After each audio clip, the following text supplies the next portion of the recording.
Glória a Deus. Eu cumprimento a todos com a paz do Senhor Jesus. Quem aceita essa paz, diga graças a Deus. Se você pode, abra a sua Bíblia. Atos dos Apóstolos, capítulo de número 1. Atos, capítulo 1, verso de número 8. Quantos irmãos acham, eu quero louvar a Deus por essa oportunidade de poder retornar a esse congresso, que é o CIMEC. Louvar a Deus pela vida do nosso pastor Emiliano Pessoa, missionária Simone Marques, essa família abençoada. Deus te abençoe, o Senhor mora no meu coração. Deus abençoe poderosamente esta obra, esse congresso, que tem sido bênção. Eu tenho sido extremamente abençoado. Tem mais alguém que tem sido abençoado esses dias? Eu quero mandar um abraço, uma paz para a igreja lá em Minas, que está nos acompanhando agora, pastor Emiliano. A igreja lá em Minas Gerais, um abraço à minha esposa, à minha família. Que Deus vos abençoe em Cristo Jesus. Vamos ler o texto sagrado, Atos capítulo de número 1, versículo de número 8. Quantos achou, diga amém. Amém. Quem não achou, diga estou procurando. Todos achou. Diz assim: mas recebereis a virtude do Espírito Santo, que há de vir sobre vós, e ser-me-eis minhas testemunha, tanto em Jerusalém, como em toda a Judéia, Samaria e até os confins da terra, e todos digam amém. Reverenda Fátima, Deus abençoe. Pastor Felipe, Deus vos abençoe poderosamente. Eu quero, irmãos, compartilhar uma palavra que Deus colocou ao meu coração, lembrando que nós estamos em um congresso de missão, e Deus colocou uma temática no coração do santo anjo da igreja, que fala acerca de despertamento. E eu creio muito que Deus nos reuniu neste lugar, nessa noite, para um despertamento espiritual.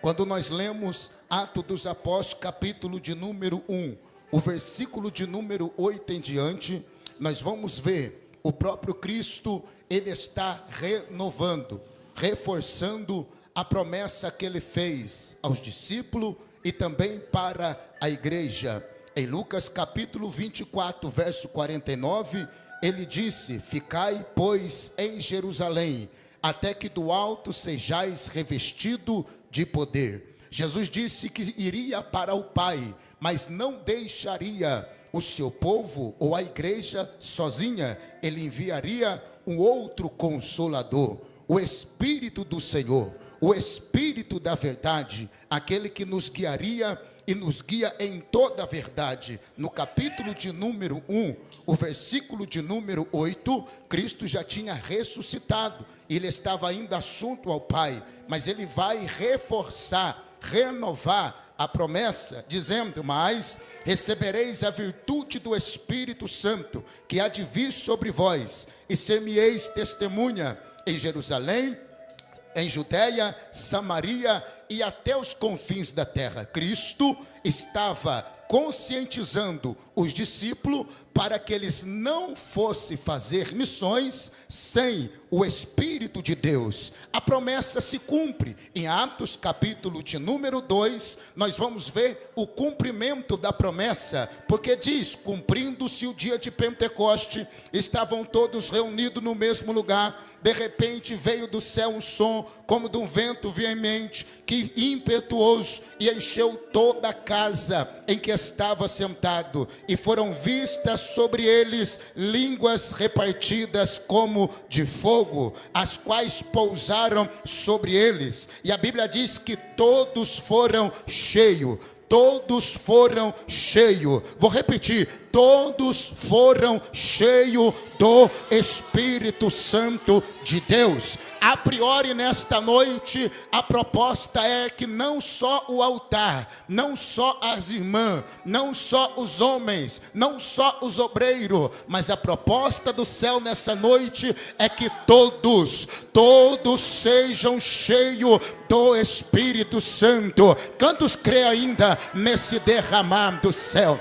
a promessa se cumpre. Os discípulos agora estão cheios do Espírito Santo. Pastor Fábio Lira, os discípulos agora estão revestidos de poder. Qual é a ordem? Ide e pregar o evangelho. Mas quando nós começamos a ler, a igreja primitiva, ela acomoda em Jerusalém. O culto em Jerusalém está muito bom. O culto em Jerusalém está gostoso. Uma mensagem só. A Bíblia diz que quase 3.000 almas se rende a Cristo. Já parou para pensar? Uma congregação que em uma mensagem quase 3.000 almas se rende ao Senhor. Todos os discípulos agora estão cheios do Espírito Santo. Está tão gostoso o culto em Jerusalém, pastor Emiliano, que o pastor de Jerusalém nem precisa ficar pregando sobre dízimo e oferta, porque a Bíblia vai dizendo que o povo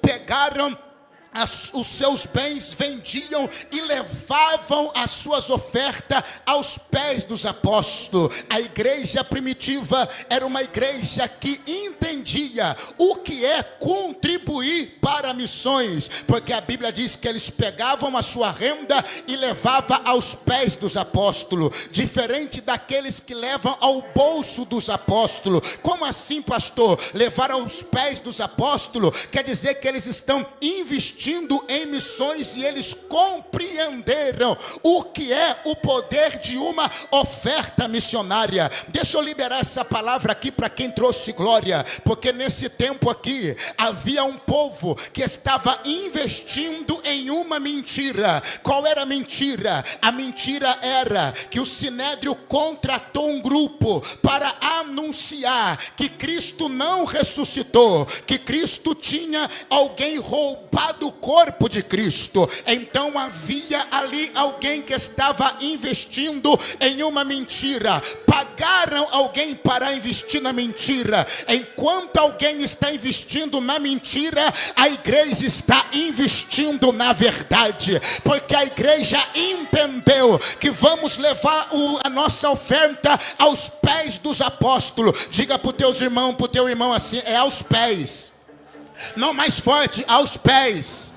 Porque hoje tem muita gente levando ao bolso. Não é no bolso do apóstolo, é aos pés. Pastor, quando é que eu levo ao bolso do apóstolo? Quando você compra aquele maldito lencinho ungido, quando você compra aquela maldita vassoura ungida. Aqui em São Paulo não tem disso. É quando você compra aquele maldito amuleto da fé. Você está colocando no bolso. Não coloque mais no bolso, coloque no altar. Coloque nos pés dos apóstolos, na vida daquele que faz missões. Mas a igreja está acomodada em Jerusalém. O culto em Jerusalém é bom. O culto em Jerusalém é gostoso. É bom pregar em Jerusalém. É bom adorar em Jerusalém. É bom falar em língua em Jerusalém. Mas a ordem era que ainda tem uma Judeia, ainda tem uma Samaria, ainda tem os confins da terra que precisa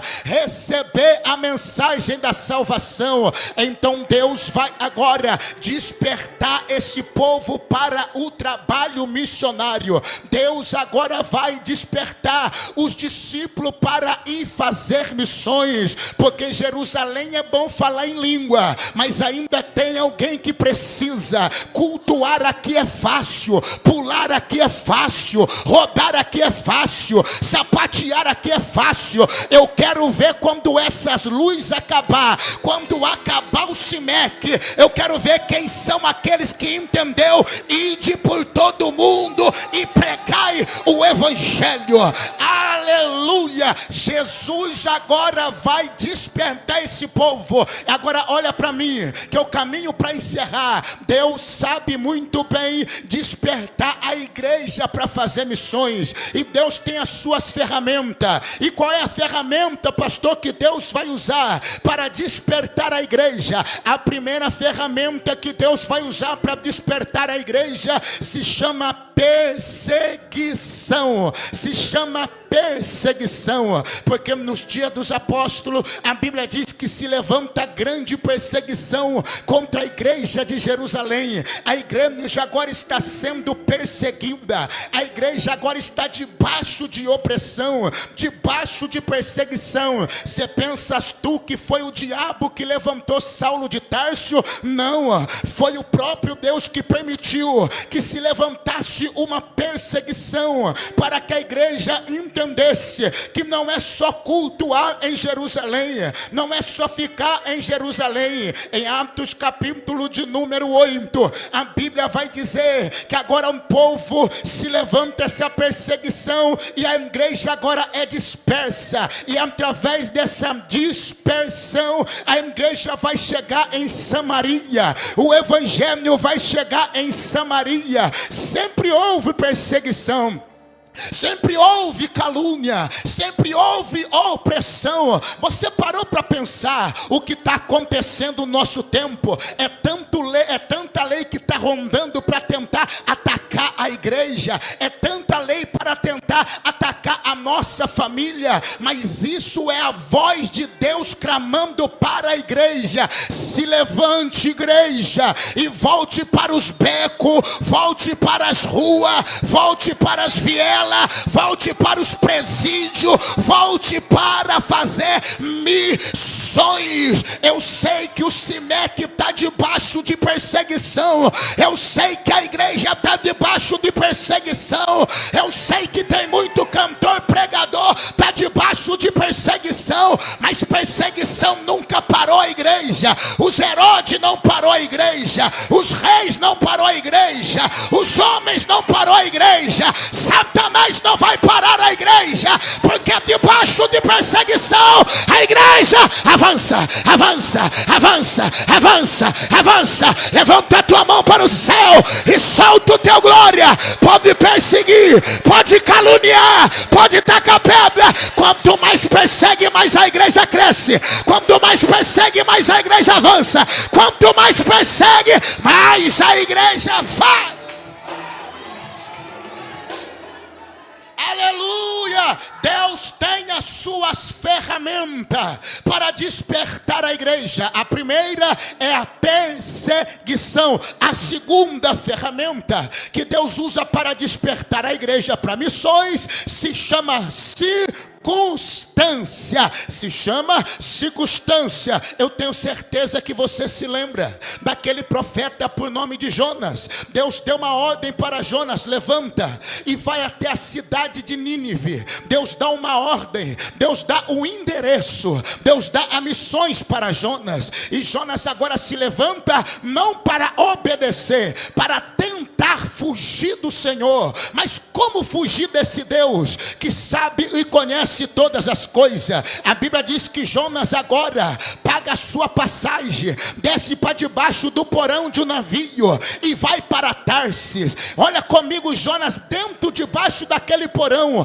deitado, dormindo, pegando um caminho contrário à vontade de Deus. Mas Deus vai despertar o missionário, porque tem muito missionário que está fingindo que não está acontecendo nada. Tem muito missionário que tomou uma rota contrária, uma direção contrária, um caminho contrário, e está fingindo que não está acontecendo nada. De lá dentro do porão tem um desobediente, e Deus vai despertar Jonas agora. O que é que Deus vai fazer? Vai conversar com o vento, vai conversar com as ondas e vai conversar com um grande peixe.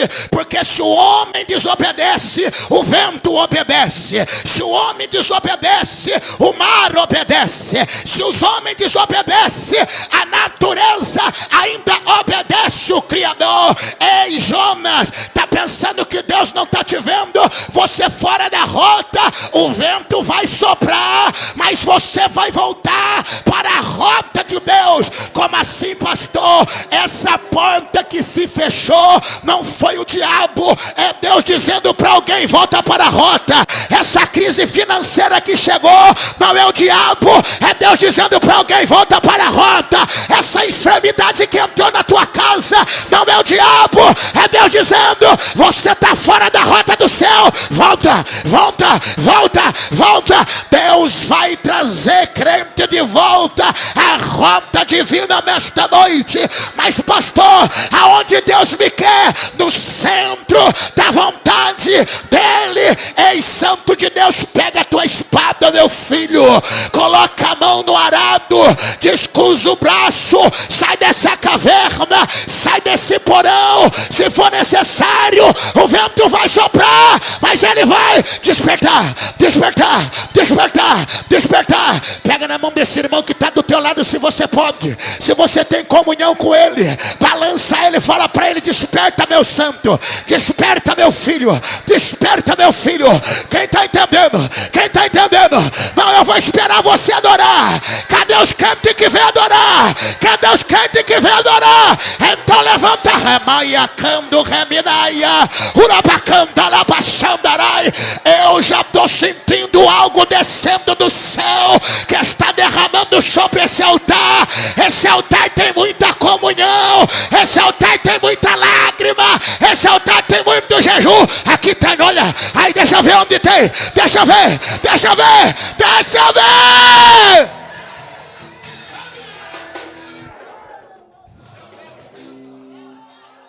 Volta para a rota.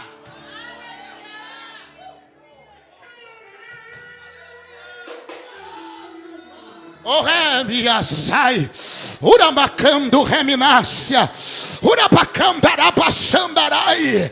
Em Nínive, Jonas, porque eu não prego aonde eu quero, eu não canto aonde eu quero, eu não moro aonde eu quero, eu não resido aonde eu quero, é onde ele quer, é do jeito que ele quer, é da maneira que ele quer. Deus está me dizendo nesta noite: avisa para o Simeque que eu estou pegando o missionário e estou trazendo para a rota, para a rota, para a rota, para a rota do céu. Ô Maia, Seminai, eu encerro. Deus tem as suas ferramentas para despertar a igreja. Primeiro, perseguição. Segundo, circunstância. Terceiro, os sinais de Deus.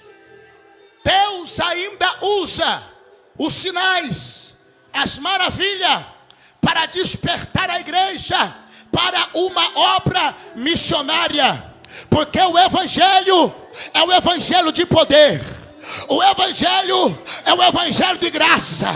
O evangelho é o evangelho da unção. O evangelho é o evangelho da cura divina. O evangelho é o evangelho do batismo com o Espírito Santo. O evangelho é o evangelho do levanta e anda.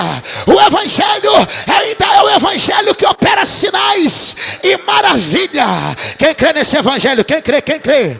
A Bíblia vai dizer em Atos capítulo de número 8, o versículo de número 5, diz assim: e descendo Filipe, a cidade de Samaria, lhe pregava o Cristo. Filipe pregava uma mensagem cristocêntrica, e a multidão unanimemente prestavam atenção ao que Filipe dizia. Isso aqui é para quem está ligado, vai soltar o glória, porque ouviam e viam os sinais. Ouviam e viam.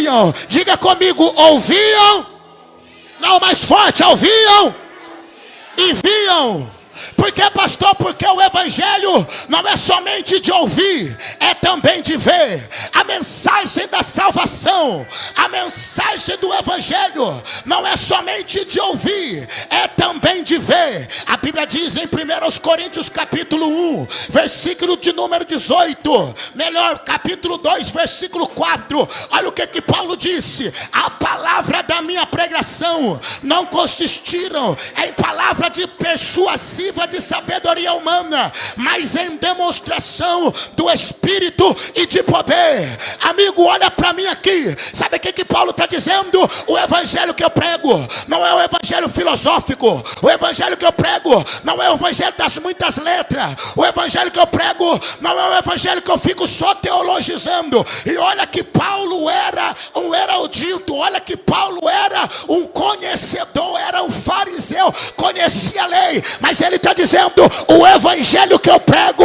é o evangelho de poder e demonstração. Poder e demonstração. Como assim, pastor? Se prepara, Simeque, porque nesta noite não é somente de ouvir, se prepara para também ver a glória de Deus nesse lugar. Pega na mão de alguém, pega, remaia, urabacandaraia. Não, coloca ele de pé, isso. Urabacandalabachandaraia, urabacandaraia.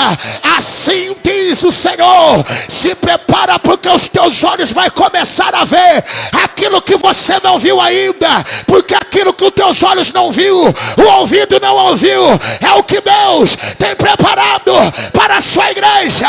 Pega na mão de alguém, aonde você estiver, recebe poder agora, porque você não vai somente falar. Quando você abrir a tua boca, Deus vai curar, Deus vai libertar, Deus vai operar. Ai meu Deus, eu estou sentindo uma graça de Deus nesse altar. Quem chegou nesta noite enfermo, recebe cura, recebe. Olha Deus renovando, olha Deus renovando, olha Deus renovando, olha Deus renovando, olha Deus renovando, olha Deus renovando, olha Deus renovando. Pega,